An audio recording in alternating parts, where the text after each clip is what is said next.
The first 3 weeks of the eruption here in Hawaii, crazy things would happen in the middle of the night. A new fissure would open up and it would threaten a new neighborhood. Thousands of people are evacuated from their homes. I started the Hawaii Tracker Facebook group to help people understand what's going on and get their questions answered. Hey, how's it going? We're live. This is Fissure 20. We had hundreds of people all throughout the neighborhoods sending in videos, articles, and images. We spend a lot of time making sure the accurate information gets out. This is live. There's still lava moving. They weren't just sharing a story, they were helping their neighbor. If a family was being evacuated, my group would just jump in and help out. So it was huge. They were watching out for each other. Hello everybody, thank you for coming. Thank you for the support from everybody.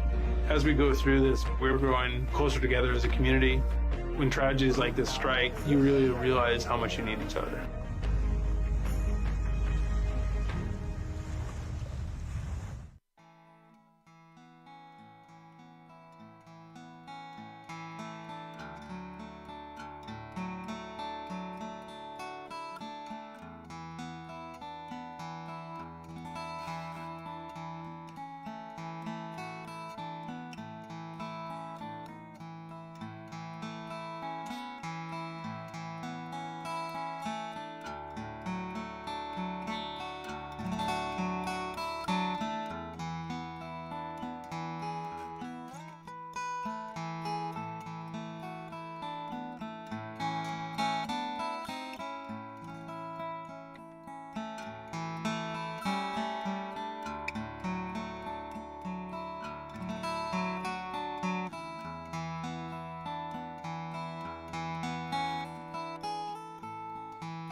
Aloha everyone, welcome to the stream. Philip will not be joining us today. He is taking a little bit of a vacation, but we still have your volcano review of Kilauea mostly, but a little bit of Maunaloa as well. We got Philip to come through with a video recorded update on the monitoring signals, so we're going to go through that a little bit. But we also got the regular time lapses, and then we're going to throw back to 2018 as well with the Volcano Watch that was published today on top. Alright, with that, let's get into it a little bit. We start off looking at the full moon over Maunaloa, and this was taken by Janice Way from Hawaiʻi Volcanoes National Park. And it's just one of those cool little photos that you get to see when you spend some time out in the park frequently.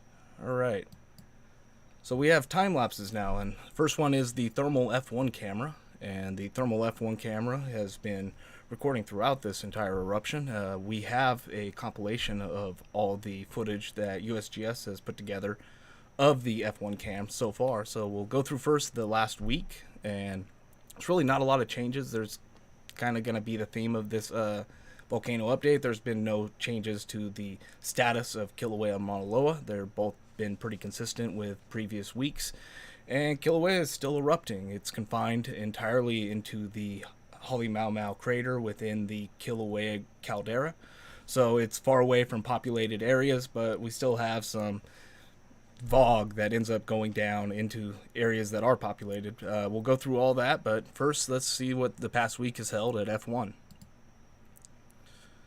So we can see all the lava in there and those little pools, which have been getting a little bit smaller and smaller, but more pronounced. I've been calling these cascading pools, but I'm sure there's a more accurate term. But here at the end is where it kind of gets interesting. The lava starts to drain away. I'm going to re-show that a little bit. This last little bit. The lava drains away in here. You can see the height of that pool decrease, and it exposes what looks like a little arch there that breaks away at the very end. So we're going to look at that a little bit more, and yes, I am riding solo tonight, but not entirely. Phil's still going to come through on the monitoring stuff and give you a little bit more professionalism on that front. All right, but that is the F1. We do now have the entire compilation from September 29th till June 13th, so a few days ago. And this was just put out by the USGS. It's pretty quick. You can see all the elevation gained in this eruption and how it continues to just swell. And we're resetting this time lapse a couple times here. It's happening really quickly. But it kind of gives you an idea of how it's consolidated the eruption to those cascading ponds at this point. And we just don't see as much as we used to in terms of fountaining or anything along those lines. We have the B1 camera next. The B1, you can see all these fumaroles, and in the background here, against the far wall, is that active lava lake. So we'll take a look from here.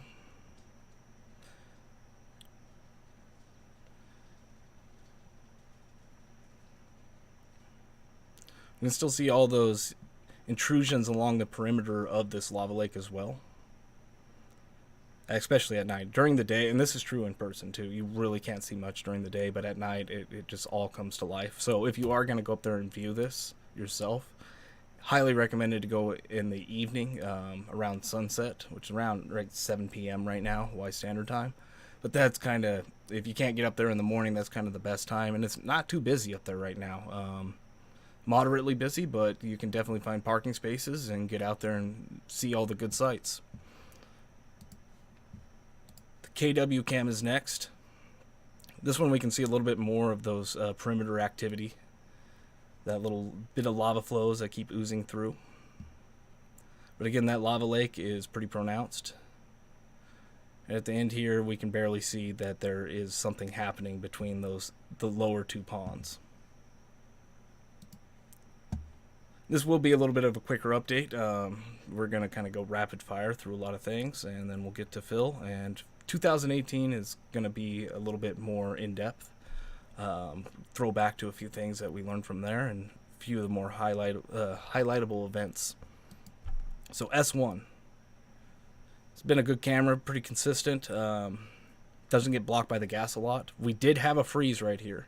So that's when the camera feed freezes, and that's on the USGS end, which is, it's hard to maintain these 24/7 video monitoring systems out there, but we take these type pauses when they happen. But I figured I'd show you one. Usually we edit these things out, but it creates gaps in the time lapse, but this one is more raw.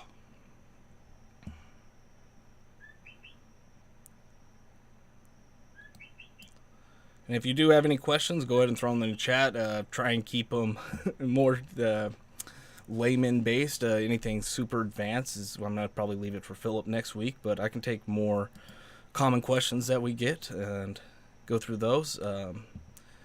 Here we have... Oh, that's also S1. All right, so we're going to go V1 now. This is one of the newer cameras that USGS set up to look exclusively at that lava lake. And here we're gonna see that lava arch emerge. This is gonna be one of the better views that we get of it emerging, even though we don't get to see the full sequence because of pause. But there it is, and then it's gone. It lasted about a day, a half a day. All right, so here's that lava arch. We can see it's pretty thin in there. It didn't last long, but you can see the lava cascading down and draining into this pond, which is able to seemingly efficiently drain away the lava that comes into it back and recycle it into the system. And this is a close-up of the lava arch collapse.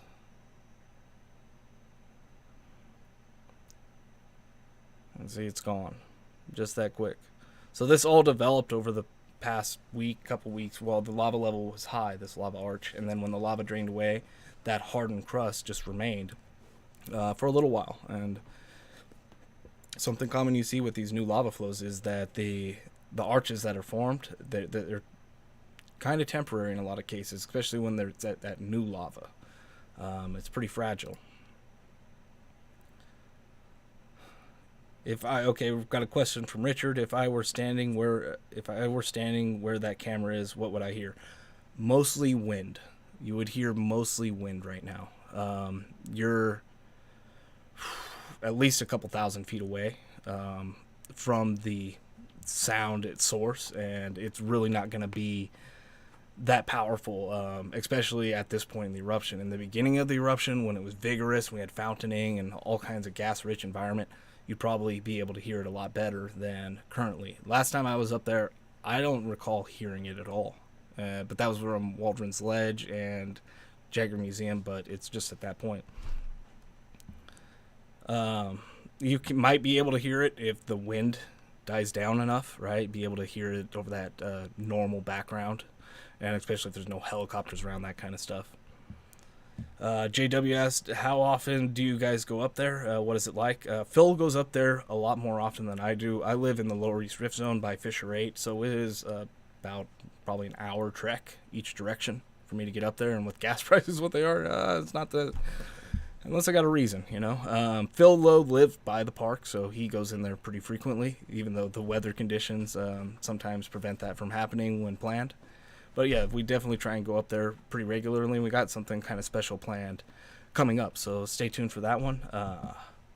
Finish off with a close-up of the F1 cam of that arch collapse. Just one last time. Here we can see the lava level drain away. And we see that arch emerge. And it's gone. And it widens out a little bit, and a little bit before midnight, potentially, that arch collapsed.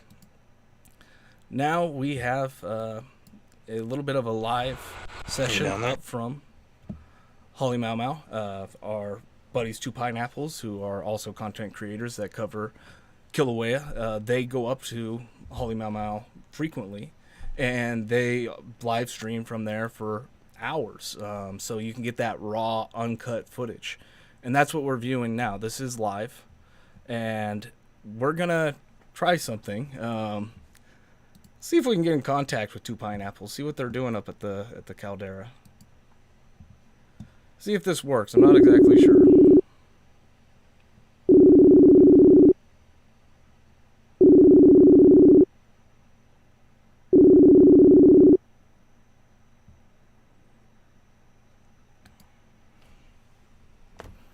Alright, try something else.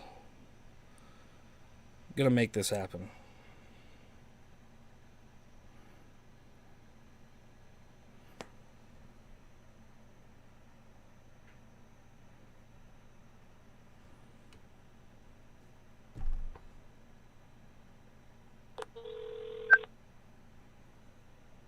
Hey. Hey. You there? Yeah. How's it up there? It's nice. Yeah? Absolutely beautiful. I mean, we have very little wind, the beautiful view. It is absolutely perfect.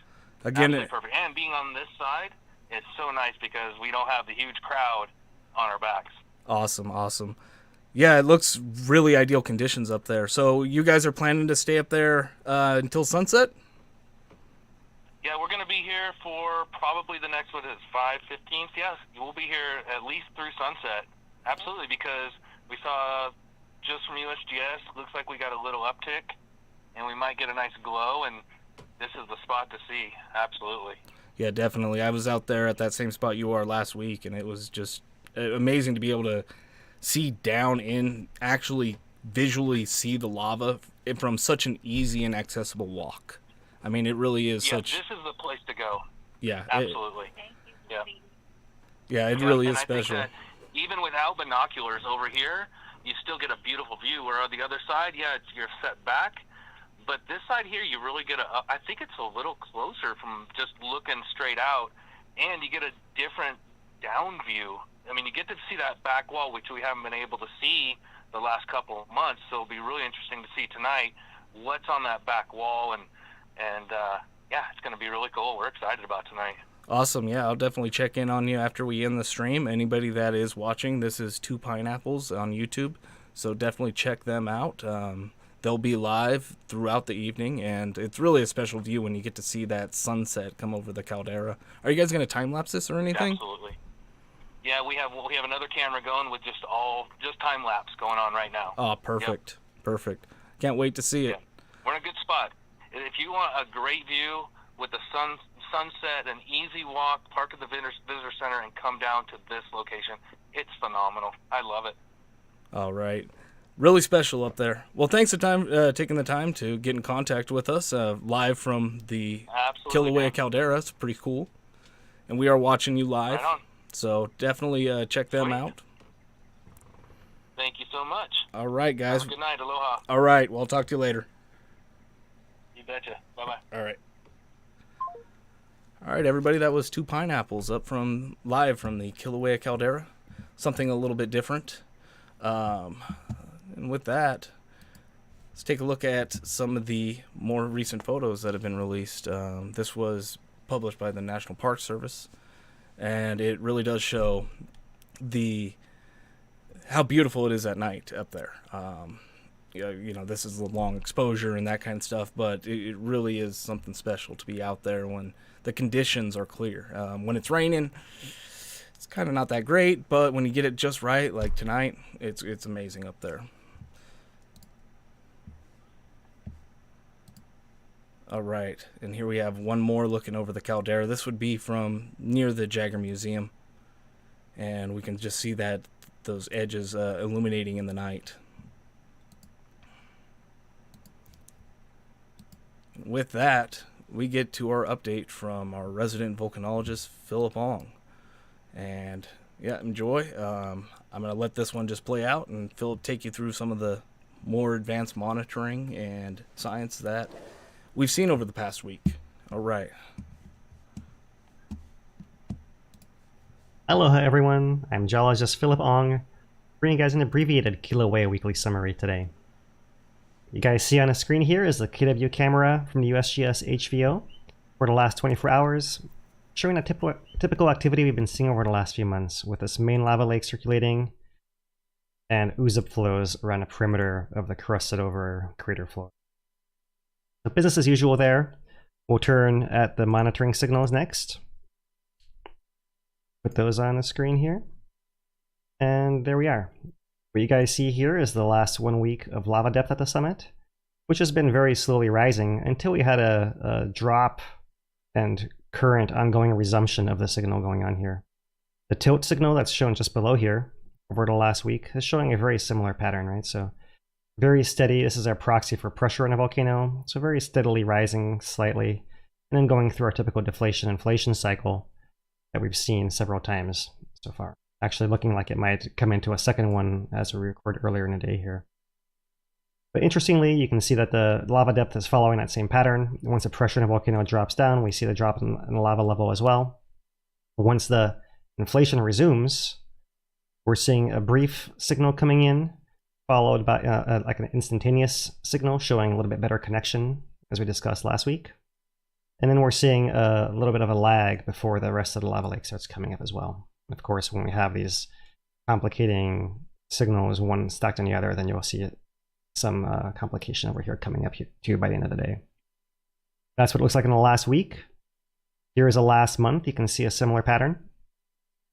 There is our previous deflation-inflation cycle that we've captured last week, a couple weeks ago. And compared to the one today, very, very similar looking patterns here. To remind you guys, the signal from here to the right is adjusted laser level. So this is capturing the lava lake within that active pit, rising and falling more so than previously when it was pointing somewhere slightly different. Following that trend, the SO2 values being reported typically rise and fall corresponding to the summit tilt. Including these deflation-inflation cycles, what will drop down. We've seen that data point right over here. But we've had a couple of data points recently that have been a little bit lower than expected, I would say. And perhaps it's due to the gas maybe is mixing into the lava beneath the crest more, or perhaps it's diffusing in more areas that are harder to measure, so it's harder to get a fully integrated measurement, perhaps. I don't know any of the details of that. I'm just kind of speculating to what some of those reasons. It's still within a range of what's been recently normal. And it'll be curious to see if this is a pattern that continues if we see a long-term decline. And the reason this is important is because we've noted in the past research that shows that the eruption rates are indicated by the SO2 emission values. So if these start going down in the long term and this is a real signal, then you might expect that the lava emissions coming out might be lower a little bit as well too.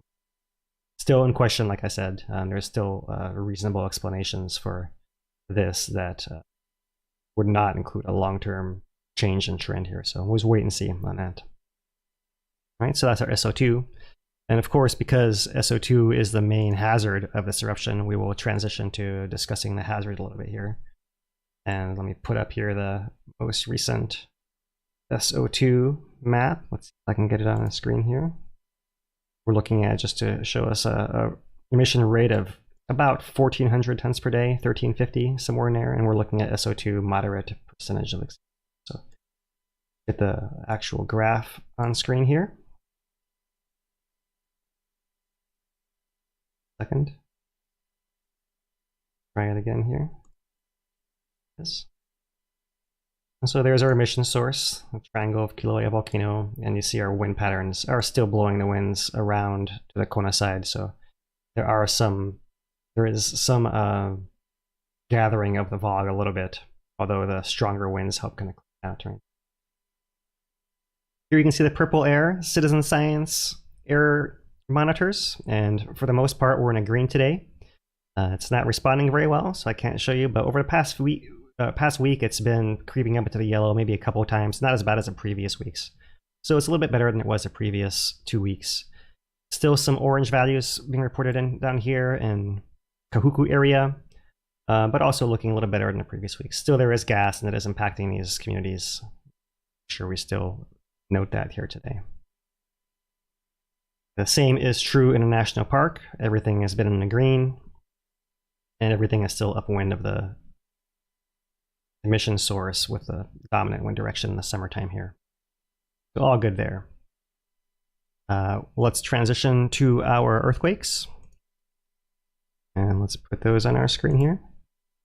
So earthquakes have been moderately low over the last week as well. We still have our cluster in Pahala. We still have earthquakes near Maunaloa Summit and Kilauea. Overall, it's been low. There's a couple events that have been over here on a kilo side. There's a 2.3, 2.5. These are deep events, so probably the settling of the island's weight on that crest below. There's one here in the northeast at 2.6, also deep, 25 kilometers. These other ones here were at, see, this one over here is at 43 kilometers and 37 kilometers. A long way down for most of these, 33 up here, and in Waimea, a shallower 2.3. Nothing significant really there. So everything's been pretty quiet. We can look at the Kilauea graphs. Here's Kilauea's earthquakes. Over the last year, we're still in a slow pattern. Over the last month, still within the range, but in a low phase as well. And for the last week, here's a map in the Kilauea area. There's the Pahala cluster. There's some under the summit and some south flank events. As normal, everything has been business as usual. The cross section and the plot time, depth and time. Nothing really alarming or unusual in either of those. There's a last month showing a little fuller picture of what the activity is like. That these land areas are still very active, even if only quaking at a moderately low rate still. So those are the earthquakes here. Let's point out as well that for Maunaloa, here's earthquake rates for Maunaloa, and this will help us transition into our Maunaloa summary here real quick. Earthquake rates in Maunaloa are still low as well, within that long-term trend, and GPS is still following that same. So no surprises there. Everything has been business as usual. All right. So with that, we'll say a mahalo and join you guys live again next week. Aloha.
Sorry, everyone.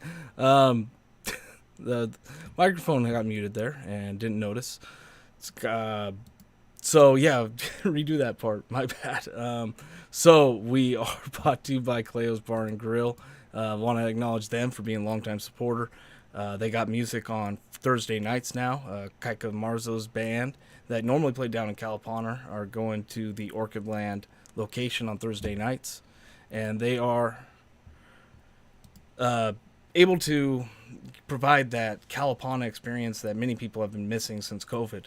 So if you want to check them out, definitely check out Kilauea's Bar and Grill. They are they're a longtime sponsor, and we really appreciate them being that sponsor for us. We do have a couple of questions now that I want to get to. Let me pull these up.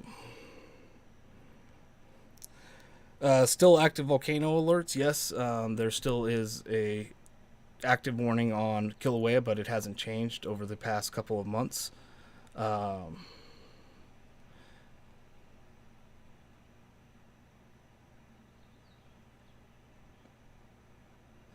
I believe that's all the questions we have right now. I apologize for the mute. All right. We will continue on, and again, apologies for that. This is Kaika Marzo's band. They're going to be setting up to play tonight, and that again, that's at Kalapana Vibe at Kilauea's Bar and Grill in Orchid Land.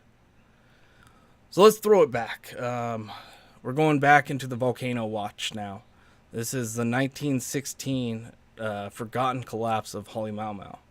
Now, this is a somewhat frequent event on Kilauea. There's lava intrusions into the rift. There's summit caldera collapses in varying degrees. We saw one of those in 2018, but this one is in 1916, so over 100 years ago. But one of the things that's going on at this point is this is the height of World War I, 1916 in June.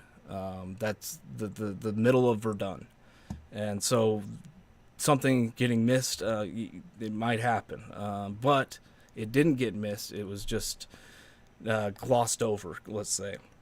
But there's some interesting things in this volcano watch that came out.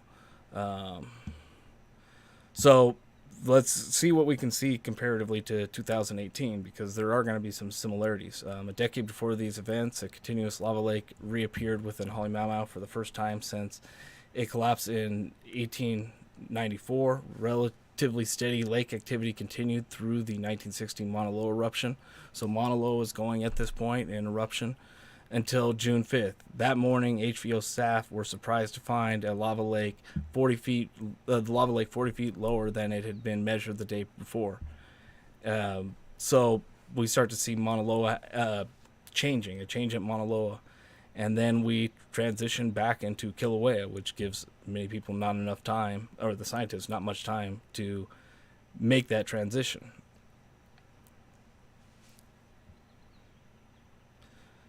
All right, the lava level had dropped another 130 feet by midday on June 6th. However, the rate severity of the collapses dramatically slowed, and the last substantial dust cloud from the collapse was observed around 11 a.m. on June 7th. So we have those same big billowing ash and dust clouds that we did see in 2018 and have been recorded previously, like 1924.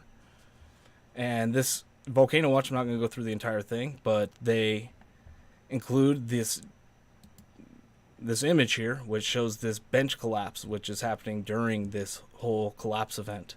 And they talk about how when this bench collapses, it exposes semi-dry but not entirely dry, still glowing lava within it. So definitely check that out. That is on hawaiitracker.com if you want to take a further look at it.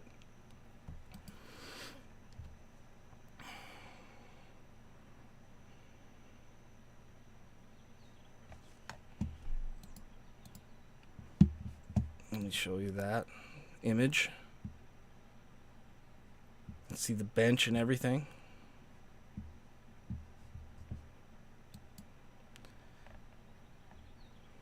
And here we have a image that was posted by USGS, taken from the Mauna Loa webcam at the Mauna caldera of the sunset, but also that current conditions up at the caldera of Mauna Loa.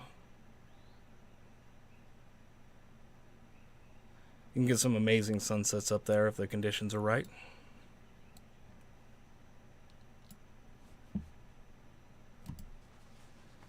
And the update from Mauna Loa, as Philip was saying, not a whole lot changed here. We still looking at very much similar signals that we've seen over previous weeks. And we do have a little bit of a time lapse here. This is taken from Mauna Kea, looking over at Mauna Loa. And there's one little cool thing here. Again, you're above the clouds here, so it's a really amazing view. But as we go into night, you can start to see the clouds roll in, and you can see this little glow in the left there. And that would be Kilauea, that ongoing eruption. You can just see it a little bit at night, but it is there.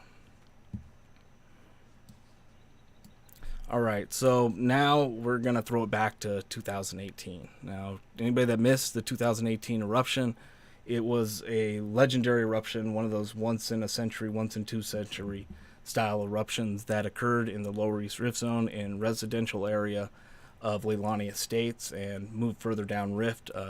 Over 700 homes were destroyed. It was heavy times, and that was 4 years ago, right? And at this point in time, this is what it looked like 4 years ago.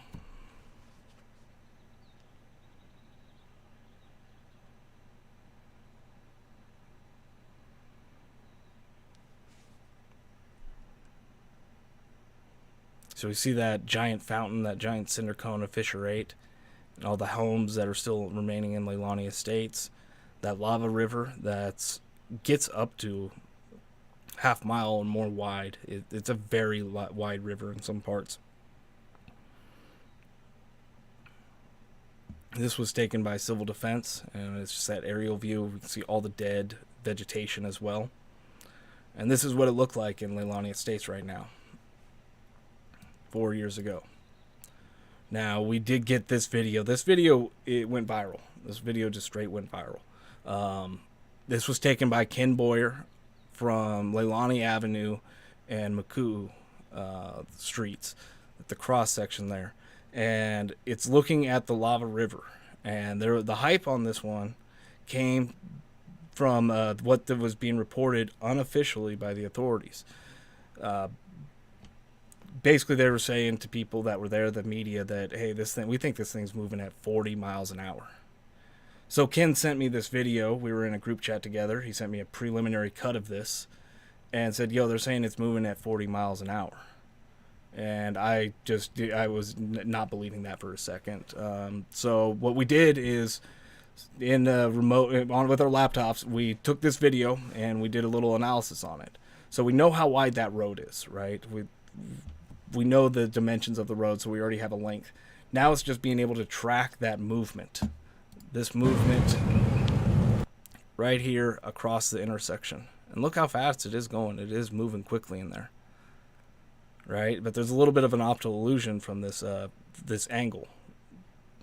But basically what we did is we were able to figure out by doing many different trials how long it took for this lava to cross across the road, and with that we were able to determine speed. Our preliminary just determination of speed was 17.5 miles an hour. The news reported 20 to 40 miles an hour. The USGS came out the next day and said it's going 17 miles an hour. So even though it was a really primitive way to try and make that analysis, it still got us in the ballpark. Now this is at the same exact intersection or the same spot you saw that truck at. It's a day later, and this is some heavy footage here. This was recorded by Kaika Marzo, and it's a ceremony that's going on to honor the whole situation, the eruption, the historical significance, everything, and it's something just to watch, and I'm not going to commentate over.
Right. Yeah, some heavy stuff there. That was all around this time in 2018, 4 years ago. We also had some things that have kind of been forgotten about. This was an interview that was done around this time by Malika Lincoln, and it talks about some of the reactions that the authorities have been having and some of the experiences that residents have been going through in terms of getting back to their homes, seeing the lava, and trying to get that little bit of closure on what just maybe claimed their home or claimed their friend's home or forever changed their neighborhood. Check for hookup. All right, guys, we're here doing a interview with Mileka. Check it out. All right, so once we're rolling, all right, for our records, we'll start with your first and last name. Josiah Hunt. And can you spell that as well? Josiahhunt. Okay. And where do you live, Josiah? I live down on Papaya Farms Road. So I understand you had a pretty intense confrontation with DLNR yesterday. Can you walk me through that? That's true. Yesterday, a group of people met up at my property on Papaya Farms Road to take an expedition up to another person's property up on Noni Farms Road. That person's property is 100 acres, and there is pooled lava. Their house was almost taken about 2 weeks ago, and then it all kind of stopped. So we were going to go up there, hike around, and document, has the lava stopped? Has it progressed at all? And then also kind of document the status of his house for a possible effort to break down the house and haul it out of there. We were driving up Papaya Farms Road when a DLNR vehicle stopped and told us to turn around and go the other way. Actually, I'm sorry, that was a police car that told us to stop and go the other way. And we did. We went back to my house. That, I think, got them excited because they thought that rather than leaving, that we were attempting to trespass. Oh, let me back up a second. the reason they told us to turn around is they said, you guys are wearing hiking gear and have cameras. And I believe they suspected that we were going to be trespassing to view the amazing and spectacular river of lava, which I have seen. And they suspected that we were going to be doing that, so they asked us to turn around. Went back to my house. I believe they got pretty excited when they didn't see the car show up at the bottom of the road. Figured that we must be trespassing. They show up poking around in driveways. They showed up in our driveway, really nervous, and understandably so, because there have been trespassers in the area that are not from the area, that have been trespassing through private land to go view the magical, the majesty of this beautiful river of lava. There has been trespassers, there has been a lot of stuff going on, so they showed up and they were ready to start writing citations, it looked like. So we talked there for a little while, and then we moved it all down to the blockade at the end of the road and continued the discussion down there, where they basically told us that it is believed in these words, it is illegal to touch the lava, even if on private land. We found that to be a statement that's not something I'm familiar with hearing, but we didn't want to press the issue, so they all left and I went home.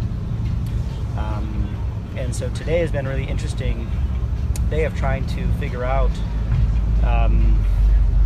what do we do going forward as a community? We have a difficult thing to balance here. We have safety and trespassing on private property to deal with, while on the other hand, we do have access on private property to an amazingly beautiful thing that I've found to be very helpful in people coming to grips with the loss and the destruction of everything. I personally have spent most of the last 6 weeks in incredible fear for my neighbors, my friends, and my own home, which is currently still down the hill from this raging river of lava.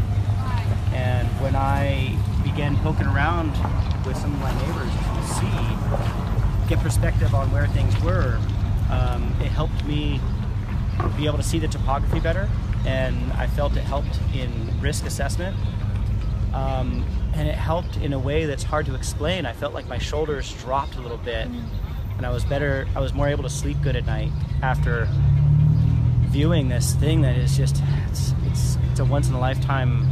It's hard to explain, like the word majesty just keeps on coming to mind. I just basically sat in reverence of the beauty of this thing. And that was when I was able to let go. Like, just, you know what, do your thing, Pele, this is far beyond me, So there's a lot of people.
So, I can't believe it didn't unmute.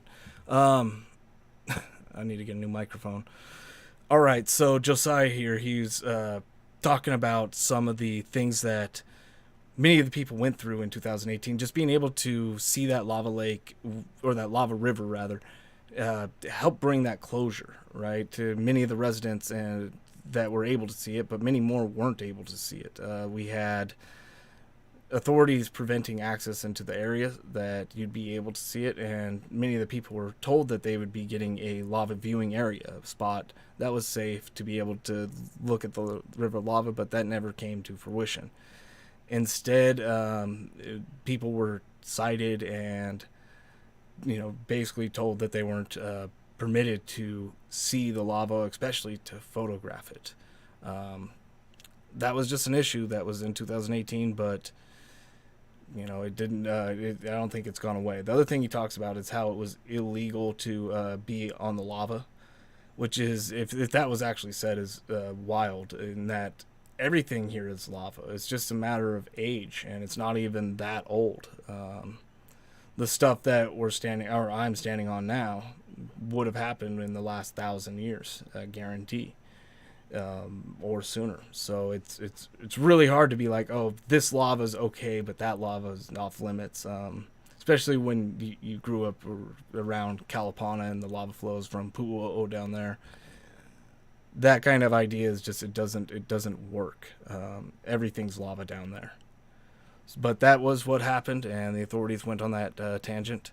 Since then, since 2018, the area is kind of geared up on recovery and what does resilience look like, and how do we get back to where we were, or at least a semblance of it. So much was lost in 2018 that you can't flip a switch and just say, oh, okay, we're back. But it's that long progress towards being back that we're on now. So this is the red road, and we can see that McKenzie ocean entry, that initial ocean entry from late May. The large Fissure 8 ocean entry is behind us. This is pretty current, and right now they're trying to get all the environmental assessments and everything sorted out with the federal government to be able to fully recover some of the roads that were lost in 2018. All right, let's see. We got a couple comments here. Tim talks, mahalo for including the ceremony and the footage. Kathy, this is the first time I saw this, guys. Mahalo. Yeah, it's. I remember seeing it at the time, and it was just so heavy, and kind of just put it in the back of the archive. And every once in a while, I'll pull it back out, and it's equally as heavy now as it was then. But that's our volcano update for today. Philip Ong will be back, and we'll get to our full production value next week, Hawaii Standard Time at 5 p.m. We thank Two Pineapples for taking the call from us and sharing some of their live footage up from the Kilauea caldera. There is some super chats I want to acknowledge real quick. One from Gary Bryan for $35. Gary's a longtime contributor, supporter of this channel. Appreciate the support, Gary.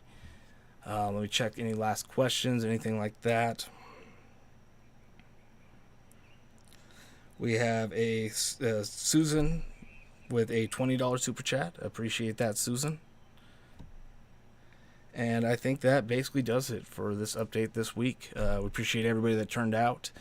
And yeah, 4 years later, everything's green again. And that wasn't covered. That view we saw of that lava river from Leilani Estates, you can't even see now because it's so overgrown with just the vegetation and everything being unkept. But yeah, that'll do it. Until next week, aloha.